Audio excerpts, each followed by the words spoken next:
이사야서 42장 전체를 오늘 묵상하게 됩니다. 이사야서 40장, 41장에서 여호와 하나님께서 전면에 나타나셔서 정말 안팎으로 너무나 곤고하고 지쳐있고 낙심하고 정말 절망에 빠져있는 그 백성들을 세우시고 그들과 함께 정말 함께 계신다고 하시고 그들을 향해서 새로운 역사를 이루어 나가실 그런 하나님께서 계속 말씀해 주셨는데 오늘은 이제 그들에게 또 새로운 말씀으로 찾아오십니다. 그들을 나의 종이라고 부르시고 내가 기뻐하고 내가 택했다라고 얘기하면서 이스라엘 백성들을 그 자리에서 세우셔서 그들에게 사명을 새롭게 하시는 새롭게 리마인드 시켜주시는 그런 일을 하시는 말씀입니다. 오늘 특별히 1절부터 9절까지가 이 이스라엘 백성들한테 말씀하시는 말씀인데요. 특별히 이사야서에서 하나님의 종 이야기가 몇 번 나옵니다. 사실 4번 나옵니다. 이제 오늘이 첫 번째 나오는 것이고요. 앞으로 3번 더 나오게 되는데 1차적으로는 우리가 이 이스라엘 백성들을 향해서 하나님께서 나의 종이라고 말씀하시는 것을 우리가 받게 됩니다. 물론 우리는 이제 그것이 예수님에게서 성취된 것을 알고 있죠. 근데 오늘 여기서 우리가 본문을 볼 때는 일단은 이스라엘 백성들을 향해서 말씀하고 계시죠. 좀 그 문맥상으로 볼 때 참 신기합니다. 그렇죠? 일단 아직도 포로 생활에서 지금 정신을 못 차리고 있고 아직도 그 자리에서 정말 널브러져 있는 그들을 향해서 계속해서 일어나라고 내가 너희를 함께 하니까 너희에게 구원이 정말 새롭게 너희들을 이제 회복시킬 것이다. 그래도 계속해서 정말 그 참 믿음을 발휘하지 못하고 정신을 못 차리고 있는 그들인데 하나님은 훨씬 더 앞서 나가시는 것을 볼 수가 있습니다. 그들에게 너희들을 내가 이렇게 택했고 너희들이 이렇게 이런 일을 행해야 된다라고 말씀하시는 거예요. 참 우리 하나님은 항상 이렇게 참 그 당신의 백성들을 향해서 큰 계획을 가지고 계시고 또 그것을 정말 이루시도록 계속해서 이렇게 열심으로 말씀하시고 거기에 정말 그 백성들이 부응하기를 너무나 소원하시는 것을 보게 됩니다. 그 종을 왜 세우시냐 봤더니 그 종들을 통해서 이방의 정의를 베풀기를 원하시는 것이죠. 오늘 이 1절부터 4절까지 그 사이에 정의라는 단어가 3번이나 등장합니다. 우리 구약에 그 특별히 그 하나님의 그 율법서에서 정의라는 단어가 많이 나오지 않았습니까? 정의와 공의. 하나님께서 말씀하시는 정의라는 것은 정말 모두가 정말 특별히 과부나 고아나 그렇게 가난한 자들, 약자들 여기에 상한 갈대라고 표현이 되어 있고 꺼져가는 등불이라고 표현되어 있는 그런 모든 사람들이 함께 다 더불어서 잘 사는 그런 사회의 질서가 회복되는 것을 정의라고 얘기하는 것이죠. 힘이 있는 자가 힘 있다고 더 뺏고 없는 사람 것까지 빼앗아 가지고 착복하고 혼자서 잘 살겠다는 그런 것은 다 불의고 하나님께서 원래 창조하신 대로 정말 조화롭게 모두가 다 함께 잘 살 수 있는 그런 사회 질서를 얘기하는 것이죠. 그것이 정의라고 얘기하는 것이죠. 지금 이들이 잡혀있는 바벨론 제국에서 그들이 경험한 것과는 너무나 대조적인 것이죠. 바벨론 제국은 제국의 그런 정의죠. 힘 있는 자가 다스리는 정의입니다. 힘 있는 자가 빼앗는 정의죠. 그것은 정의가 아닙니다. 그래서 그런 것을 직접 경험해본 너희들이 하나님의 정의를 세상에 정말 펼치라고 그렇게 이야기를 하십니다. 그렇게 정의를 세우는데 어떻게 세우느냐? 2절이죠. 2절, 3절. 외치지 아니하며 목소리를 높이지 아니하며 너무나 거칠게 거세게 다루지 말고 정말 상한 갈대라도 꺾지 말고 꺼져가는 등불이라도 끄지 아니하고 그렇게 정말 겸손하게 그렇게 조용히 진실되게 행하라고 이야기를 하고 있습니다. 바로 이 말씀을 마태복음 12장에 정말 그 마태는 그것이 바로 예수 그리스도께서 행하신 일이라고 인용하지 않습니까? 그는 쇠하지 아니하며 낙담하지 아니하고 세상에 정의를 세우게 이르니 섬들이 그 교훈을 앙망하리라. 여기 섬들은 1차적으로는 아마 그 지중해 그 인근에 흩어져 있는 유대인들, 이스라엘 백성들을 얘기하는 것인 것 같고, 그 다음에는 정말 세상 전체를 얘기하는 어떤 선교를 내다보는 그런 말씀이라고 볼 수가 있겠죠. 아까도 말씀드렸지만, 그런데 이런 말씀을 아직도 포로 생활에 정말 이렇게 완전히 절망 가운데 있는 백성들한테 말씀하시는 거예요. 그러시면서 5절부터 9절까지 또 다른 측면에서 똑같은 이야기를 해주십니다. 거기에서는 특별히 그들에게 사명을 확실하게 해주시는데 6절에 나 여호와가 의로 너를 불렀은즉 내가 내 손을 잡아 너를 보호하며 너를 세워 백성의 언약과 이방의 빛이 되게 하겠다. 위에서는 정의를 세우는 그런 정말 나의 종으로 내가 세웠다, 택했다. 근데 그것이 조금 더 구체화됐는데 백성의 언약과 이방의 빛이 되게 내가 세웠다. 그렇게 할 것이다. 내가 너를 내 손으로 잡아서 너를 보호하고 너를 세운 목적이 바로 그것이다. 마치 아브라함에게 그를 본토 친척 아비 집을 떠나서 내가 지시할 땅으로 가라. 창세기 12장 1절부터 3절까지 그렇게 말씀하시면서 내가 너를 큰 민족으로 삼겠다. 그리고 너를 통해서 많은 민족이, 모든 민족이 복을 받을 것이다. 라는 말씀의 연속인 것 같죠. 그래서 이렇게 언약을 어기고 이렇게 바벨론의 포로로 잡혀간 그 백성들한테 너네가 다시 언약의 신실한 백성이 될 뿐만 아니라 너희들이 백성의 언약이 되게끔 하겠다. 다시 말해서 다른 모든 민족들한테 정말 언약의 백성의 모습이 어떤 것인지 그렇게 너희 스스로의 삶을 통해서 증명하고 그래서 많은 사람들이 하나님의 언약 백성으로 들어올 수 있게 그렇게 내가 너희를 세우겠다. 또 이방의 빛으로 이들이 정말 이방의 빛으로 하나님께서 세우셨는데 그들이 하나님의 불순종함으로 이렇게 정말 세상에 오히려 정말 암흑을 가져다주는 그런 존재가 되었는데 다시 그들을 변화시키셔서 원래의 그런 소명대로 그들을 이방의 빛으로 세우시겠다고 말씀을 하시는 거예요. 그 구체적인 내용이 7절에 내가 눈먼 자들의 눈을 밝히며 갇힌 자를 감옥에서 이끌어내며 흑암에 앉은 자를 감방에서 나오게 하리라. 그들이 백성의 언약이 되고 이방의 빛이 되는 삶의 구체적인 모습을 얘기해주고 있습니다. 즉 눈먼 자들과 갇힌 자들을 보게 하고 해방시키는 그런 일들이 결국은 정의로운 일이고 그리고 특별히 이렇게 정말 상한 갈대와 같고 꺼져가는 등불과 같은 즉 이들의 모습과 같이 그렇게 너무나 정말 상실감에 빠져 있고 실패감에 빠져 있고 정말 세상에서 이렇게 정말 낮은 자리에 있는 그런 자들을 너네가 돕고 섬기고 그들을 해방시키는 일에 너희들이 쓰임을 받을 것이다. 예수 그리스도를 통해서 성취된 말씀이죠.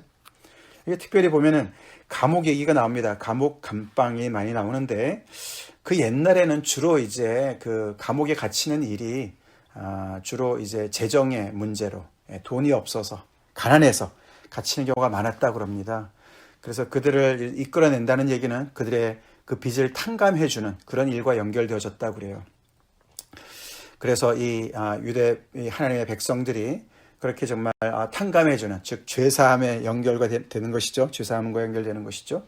그렇게 해서 정말 이 세상의 정의를 뒤집어 엎는 정말 하나님께서 이렇게 베풀어 주신 은혜에 따라서 정말 받은 은혜를 이렇게 다른 사람들에게 나눠줌으로 그들을 이렇게 해방시켜주는 그 일에 너희들이 쓰임 받을 것이다. 그렇게 하나님께서 그들에게 이제 명령을 해주시는 거예요. 근데 그 앞뒤로 이제 5절부터 6절 앞에 부분과 또 8절 부분에 나 여호와, 나는 여호와다 이렇게 말씀이 앞뒤로 이렇게 쌓여져 있습니다. 그러시면서 특별히 8절에 보시면은 나는 여호와니라. 여호와니 이는 내 이름이라. 나는 내 영광을 다른 자에게 내 찬송을 우상에게 주지 아니하리라. 그렇게 하시면서 너네가 그렇게 살 수 있는 것은 그리고 그렇게 살 때에 정말 그런 역사가 일어나게 하는 것은 나 때문이야. 내가 그렇게 만들 거야. 라고 말씀하시는 거예요. 그래서 5절에는 창조주 하나님을 얘기하시는 것이죠. 하늘을 창조하고 하여서 펴시고 땅과 그 소산을 내시고 땅 위의 백성에게 호흡을 주시고 땅에 행하는 자에게 영을 주시는 하나님 여호와께서 이렇게 만드실 것이라고 말씀하시는 겁니다. 그러니까 부담 가질 필요가 없다는 것이죠. 그죠? 너네가 그렇게 너네 스스로 그렇게 만들으라는 얘기가 아니라 이렇게 정말 창조하시고 또 호흡과 정말 영을 주시는 그 하나님께서 너네 스스로는 아무런 능력이 없지만은 너네가 순종할 때 너네는 그렇게 놀라운 사명을 감당하게 될 것이다. 그리고 그 영광은 다 너네가 차지하는 것이 아니라 세상이 나의 영광을 볼 것이다. 나를 높일 것이다. 그렇게 말씀하십니다. 그러면서 그것을 새 일이라고 말씀하십니다. 새 일. 이 특별히 이사야서에 새 일이 많이 나오지 않습니까? 옛적 일과 비교해서 새 일. 우리가 9장에서도 나왔었고요. 우리가 크게 이제 이사야서를 이렇게 둘로 나눌 때 1장부터 39장까지, 40장부터 66장까지 이렇게 둘로 나누지 않습니까? 근데 이제 앞에 부분이 특별히 하나님의 심판, 그들의 죄로 말미암아 하나님의 심판이 쏟아져 나갔었는데, 어떻게 보면 이제 그것을 옛적 일로 보고, 새 일은 이제 40장부터 하나님께서 새롭게 그들을 용서하시고 회복하시고 그들을 이렇게 새롭게 세우시는 그런 일을 새 일이라고 볼 수가 있습니다. 그 일이 시작되기도 전에 너에게 이르노라. 그렇죠. 어저께 그 바벨론 우상들과는 대조가 되는, 그들은 아무런 생각도 없고 계획도 없고 그러니까 할 말도 없고 그런 거에 반해서 하나님께서는 정말 당신의 백성들에게 복도 주시지만 잘못했을 때 재앙도 허락하시고 심판도 하시고 또 이렇게 새로운 일을 경영하시고 계획하시고 그것을 집행하시는, 실행하시는 그런 분이십니다. 새 일. 이런 말씀을 이스라엘 백성들한테 주셨다고요. 포로된 자들에게 주셨다고요. 참 하나님의 믿음이 대단하세요. 그죠? 하나님의 믿음이 대단하신 것 같습니다. 그 말씀을 성취하신 예수 그리스도를 우리가 바라봅니다. 그리고 그 예수님 때문에 우리 또한 이런 하나님의 놀라운 종으로 부름받은 줄로 믿습니다. 우리가 우리의 문제에 쌓여 있으면 이런 사명 감당할 수가 없습니다. 이들도 지금 처한 현실이 있었어요. 그죠? 그들이 정말 코박고 있는 자기네 코가 석자였어요. 그럼에도 불구하고 하나님께서 내가 다 책임질 거야. 내가 너를 구원하고 너에게 이런 새 힘을 줄 거야. 그러니까 너는 이런 사람이야. 이런 것을 감당해야 되는 소명이 있는 사람이야 라고 말씀해 주시는 것을 잘 귀담아 들어야 됐듯이 우리 또한 그렇게 들어야 될 줄로 믿습니다. 아니 지금 내 형편이 그게 아닌데요. 내가 무슨 주제에 내가 다른 사람을 걱정하겠습니까? 그러지 말아야 되겠습니다. 그래서 이 새 일의 그 정말 걸맞는 이야기 그 다음에 나옵니다. 새 노래로 하나님의 찬양하라고 이야기를 하는 것이죠. 그게 10절부터 나오는 얘기입니다. 10절부터 13절까지 새 노래로 노래하라는 것이죠. 그래서 많은 그 정말 찬양대를 불러 모읍니다. 항해하는 자들을 불러 모으고 바다 가운데 있는 만물을 불러 모으고 그리고 섬들과 거기에 거주하는 사람들을 불러 모읍니다. 그리고 땅 끝에서부터 정말 광야와 성읍들과 게달 사람들과 거기에 마을 사람들과 셀라의 주민들과 온 원근 각지의 사람들을 다 불러 모아서 이 새 일을 행하시는 하나님을 바라보면서 새 노래를 부르라고 찬양하라고 그렇게 외치는 거예요. 하나님께 영광을 돌리고 그에게 찬송으로 정말 그 모든 일을 전하라고 이야기를 하면서 그 이유를 13절에 밝히죠. 여호와께서 용사같이 나가시며 전사같이 분발하여 외쳐 크게 부르시며 그 대적을 크게 치시리로다. 그 이유는, 그렇게 하나님을 찬송할 이유는 새 일을 행하실 것인데 그 새 일의 역사가 하나님께서 용사같이 전사같이 정말 일어나시고 나가시고 분발하셔서 그들을 크게 무찌르실 거기 때문에, 그래서 다시 여호와가 주도하시는 이야기로 넘어왔습니다. 1절부터 9절까지는 그의 대리자인 그의 종, 1차적으로는 이스라엘 백성들이고 그 다음에 하나님의 백성들, 그 다음에 메시아가 이루시는 그 일을 말씀하셨는데, 지금은 하나님께서 직접 나타나셔서 이 일을 행하시겠다고, 용사같이 전사같이 행하시겠다고. 그래서 하나님께서 이제 일어나셔서 행하시니까, 직접 행하시니까 그가 이루실 새 일을 막을 사람들이 하나도 없죠. 하나님께서 새 일을 행하시니까 세상이 뒤바뀌겠죠. 그런 일을 합니다. 거기에 맞는 새 노래가 필요한 것입니다.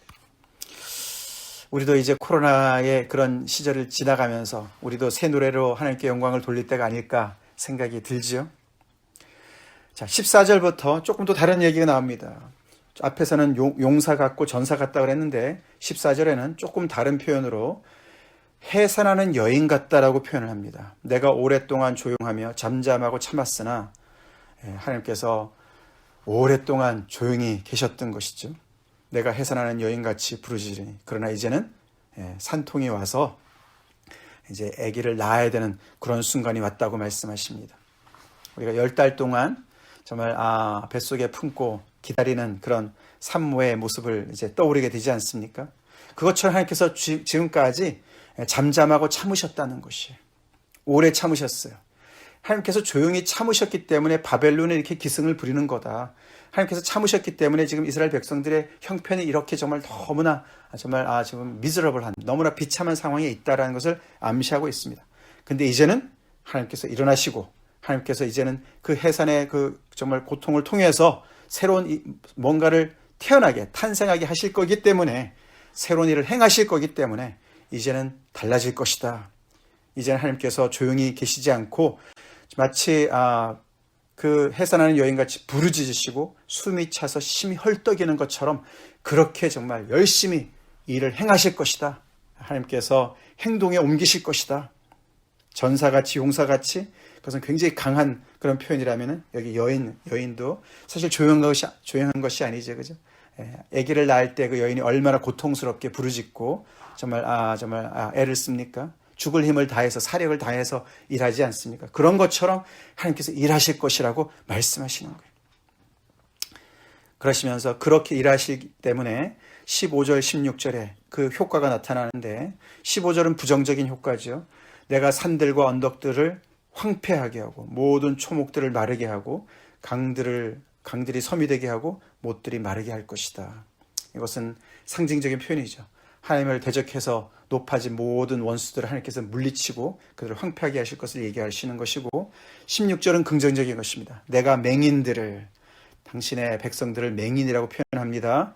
그들을 알지 못하는 상상치도 못하는 그들이 보지 못하는 그런 길로 알지 못하는 지름길로 그들을 인도할 것이다. 암흑이 그들 앞에서 광명이 되게 하고 구분대를 곧게 해서 그들을 안전하게 그들을 고토로 다시 그들의 집으로 인도할 것이라고 말씀하시는 것이죠. 내가 이 일을 행하여 그들을 버리지 아니하리니. 이스라엘 백성들 지금 포로에 잡혀있는 이스라엘 백성들이 계속해서 그들이 가장 괴로웠던 것은 바로 그거죠. 하나님께서 우리를 버리셨구나. 하나님께서 다시 말씀하시죠. 내가 이 일을 행해서 너희들을 버리지 않았다는 것을 증명할 거야. 나는 너희들을 버리지 않았어. 오래 참은 것밖에 없어 라고 말씀하시죠. 아멘이시죠? 우리 이 말씀 다시 붙잡읍시다. 우리가 여러 삶 속에서 하나님께서 우리를 버리신 것과 같은 상황이 우리 삶에 펼쳐진다 할지라도 하나님은 언약에 신실하신 분이십니다. 우리가 미쁨이 없죠. 하나님은 일양 미쁘신 분이시죠. 하나님은 일양 늘 정말 한결같으신 분이시죠. 그래서 힘들 때 하나님을 의심하지 말고 내 자신을 돌아봅시다. 내 자신이 회개할 것 있으면 회개하고 아니면은 참고 끝까지 그 자리를 정말 지키는 그런 사람들이 되어야 되겠습니다. 17절에 다시 한번 그들의 정말 그 대적자들 얘기합니다. 조각한 우상을 의지하며 부어 만든 우상을 향하여 너희는 우리의 신이라 하는 자는 물리침을 받아 크게 수치를 당하리라. 이렇게 하나님께서 조용히 계신다고 하나님을 고려의 대상으로부터 제외했던 그 많은 사람들이 그리고 하나님을 의지하지 않고 우상을 의지했던 많은 사람들이 결국은 큰 낭패를 당할 것이다. 하나님께서 일어나시기 때문에 하나님께서 행하시기 때문에 새 일을 이렇게 행하실 것이기 때문에 이런 큰 일을 당할 거라고 이야기하고 경고하고 있습니다. 자, 그러고 이제 끝나도 될 것 같은데 18절부터 오늘 25절까지 또 다른 문단이 나오는데 굉장히 좀 이제 지금까지는 굉장히 긍정적인 그러니까 하나님의 백성의 편에서 봤을 때 굉장히 긍정적인 이야기들만 나왔는데 갑자기 여기서 이제 하나님께서 이스라엘 백성들을 다시 한번 정말 또 이렇게 정말 질타하시는 내용이 나와요. 그들을 너희는 못 듣는 자들이다. 맹인들이다. 그렇게 말씀하세요. 그렇기 때문에 너희는 듣고 밝히 보라고 말씀하시는 거예요. 명령하시는 거예요. 맹인이 누구냐? 내 종이 아니냐? 이렇게 하나님께서 택하신 종인데 그 종이 맹인이에요. 보지 못해요. 그리고 하나님께서 이렇게 세상에 정말 정말 정의를 실현하고 백성의 언약과 이방의 빛으로 이렇게 부르셔서 보내시는 하나님의 메신저들인데 그들이 못 듣는 자들이라고 얘기를 하십니다. 누가 내게 충성되자 같이 맹인이겠느냐? 누가 여호와의 종같이 맹인이겠느냐? 아마도 이런 말씀을 듣고 하나님 앞에 계속해서 이들이 하나님의 말씀을 듣지 못하고 하나님께서 이렇게 행하시겠다고 하는 이런 것들을 보지 못하고 계속해서 자기의 상황에 빠져가지고 자기의 문제에 빠져서 하나님의 말씀에 귀를 기울이지 않고 듣지 않고 계속해서 내 코가 석자입니다. 나보고 뭘 하라 그러는 거예요? 라고 계속해서 자기의 문제에 코박고 있는 그런 상황에 있는 백성들을 향해서 하나님께서 말씀하시는 것 같습니다. 20절에 내가 많은 것을 볼지라도 유의하지 아니하며 귀가 열려 있을지라도 듣지 아니하는도다.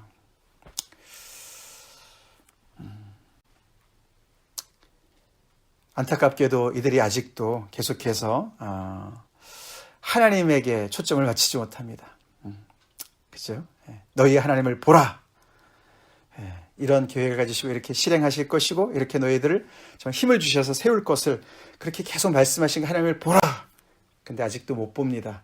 여전히 자기 자신을 보고 자기의 문제만을 보는 이들을 향해서 하나님께서 말씀하시는 거예요.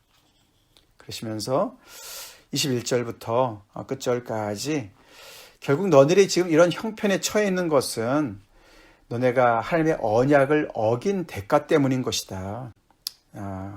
그러면서 거기에 21절부터 이제 신명기에 나오는 그런 말씀의 틀을 가지고 설명을 하시는 거예요. 여호와께서 그의 의로 말미암아 기쁨으로 교훈을 크게 하며 존귀하게 하려 하셨으나 이게 하나님의 원래 목적이셨죠. 그들에게 토라를 주시고 이 정말 계명을 주시고 교훈을 주셔서 그들을 존귀하게 그들을 크게 하려고 그렇게 의도하셨었는데 그래서 그들을 의로 삼으시려고 하셨었는데 결국 그들이 지금 형편을 보니까 22절에 이 백성이 도둑맞으며 탈취를 당하며 다 굴 속에 잡히며 옥에 갇히도다. 노략을 당하되 구할 자가 없고 탈취를 당하되 되돌려 주라 말할 자가 없도다. 그들이 지금 현재 상황인 것이죠. 그들이 현재 이런 상황 속에 빠져 있는 것이죠. 하나님의 원래 의도와는 전혀 반대로 이런 현실에 빠져 있는 것이에요. 그런데 야곱이 탈취를 당하게 하신 자가 누구냐? 그렇게 너희들이 지금 현재 그런 입장에 빠지게 한 자가 누구냐? 바벨론이냐? 이스라엘을 약탈자들에게 넘기신 자가 누구냐? 바벨론의 신이냐? 아니라는 것이에요. 여호와가 그렇게 했다는 것이에요. 여호와가 아니시냐? 여호와가 그렇게 하셨다는 거예요. 너네 현재 그렇게 빠진 그 입장에 떨어지게 한 것이 바로 나다. 하나님께서 그렇게 말씀하시는 거예요. 너희들이 언약을 어겼기 때문에 신명기의 말씀대로 너네가 순종하면 복을 받고 거기에 불순종하면 이렇게 저주를 받을 것이라는 그 말씀대로 이렇게 된 것이 아니냐라고 말씀하시는 것이죠. 그러면서 우리가 그에게 범죄하였도다. 결국 그 이유는 우리가 그에게 범죄했기, 여호와께 범죄했기 때문에 그런 것이고 그들이 그의 길로 다니기를 원하지 아니하였기 때문에 그런 것이고 그의 교훈을 순종하지 않았기 때문에 이런 일이 벌어진 것이다. 그렇기 때문에 지금 이런 상황 속에서 자기 자신만 뚫어지게 바라보고 상황의 문제만 바라본다고 해결이 되는 것이 아니고 이렇게 된 그 이유를 제대로 알고 하나님 앞에 회개하고 돌아서고 하나님을 바라봐야 되는 것이 아니냐라고 얘기하는 것이죠. 25절 그러므로 여호와께서 맹렬한 진노와 전쟁의 위력을 이스라엘에게 쏟아 부으시며 그 사방에서 불타오르나 깨닫지 못하며 몸이 타나 마음에 두지 아니하는도다. 그래서 망할 때 예루살렘이 망할 때에도 그들이 망하는 이유를 하나님께서 이렇게 정말 그들이 불순종해서 맹렬한 진노를 퍼부으시고 전쟁의 위력으로 그들을 망하게 하셨는데도 그래서 예루살렘이 그냥 불타 없어졌는데도 불구하고 그때도 깨닫지 못하고 그때도 마음에 두지 아니하더니 이렇게 두 세대가 지나서 70년이 지난데도 여전히 너희들도 아직도 이렇게 깨닫지 못하느냐. 그러면서 아직도 하나님께서 우리를 버렸느니 우리에게 정말 우리를 잊어버렸느니 그렇게 그런 탄식만 하고 있느냐. 그렇게 하나님께서 말씀하시는 겁니다. 굉장히 하나님께서 정말 앞에서의 그런 그 은혜로운 말과는 대조적인 그런 강력한 말씀으로 그들을 다시금 일깨우시는 거죠. 그렇죠. 이렇게 마치 거의 코마 상태에 빠져 있는 것 같은 이 이스라엘 백성들을 일깨우시기 위해서 정말 그들을 위로도 하시고 타이르기도 하시지만 이렇게 책망을 하시면서 정말 정신 차리라고 하시는 하나님의 말씀을 우리가 보게 됩니다. 하나님의 열심을 우리 보지요? 우리도 이런 말씀을 들으면서 우리 다시 한번 우리 자신의 문제로부터 우리 눈을 들어서 하나님을 바라봅시다. 핑계 대지 맙시다. 지금 하나님 내 입장을 모르십니까? 내가 이런 상태인데 지금 나보고 누구를 섬기라고 말씀하십니까? 무슨 사명을 감당하라고 말씀하십니까? 이방의 빛이요? 백성의 언약요? 정의를 구현하라고요? 아니 하나님 제가 힘듭니다. 저부터 살려주세요. 그러한 우리가 마음이 혹시 있지 않습니까? 새 노래를 하라고요? 그렇게 우리가 계속해서 내 문제만 내 중심적으로 그렇게 바라보면은 우리는 거기서 헤어날 길이 없습니다. 내가 왜 그 문제에 빠졌는지를 하나님의 말씀을 비춰보고 우리가 정신을 차립시다. 회개할 거 회개하고 하나님 앞에서 정말 대장부처럼 섭시다. 회개할 거 회개하고 서고, 그리고 하나님께서 이렇게 새 일을 이렇게 행하실 거니까 전사와 같이 용사와 같이 해산하는 여인과 같이 그렇게 하나님께서 새 일을 행하실 거니까 그 말씀을 붙잡고 하나님께서 주신 사명을 회복하고 우리 주변에서부터 가까운 데서부터 우리가 그것을 실행하면서 우리 하나님의 새 역사에 우리가 다 같이 동참하는 은혜가 있길 간절히 기도합시다. 그리고 이미 이 일을 행하셔서 우리에게 구원을 베푸신 예수 그리스도를 우리가 본삼아서 그분을 열심히 따라갑시다. 수고하고 무거운 짐진 자들아 다 내게 와서 배우라. 나는 마음이 온유하고 겸손하다. 그래서 그분을 따라갑시다. 다 같이 기도하시겠습니다. 하나님 감사합니다. 오늘도 정말 가슴 벅찬 하나님의 말씀으로 우리에게 또 말씀해 주시고 우리를 아버지 참 우리 있는 그 자리에서 아버지 일어나라고 하나님을 바라보라고 말씀하시는 데 감사드립니다.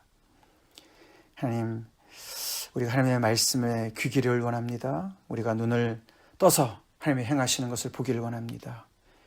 하나님을 바라보고 아버지 하나님, 우리가 정말 하나님 앞에 회개할 거 회개하게 도와주시고 아버지, 우리의 현실에 문제가 있더라도 아버지께서 부르신 사명 따라 살아가는 저희가 되게 하여 주시옵소서.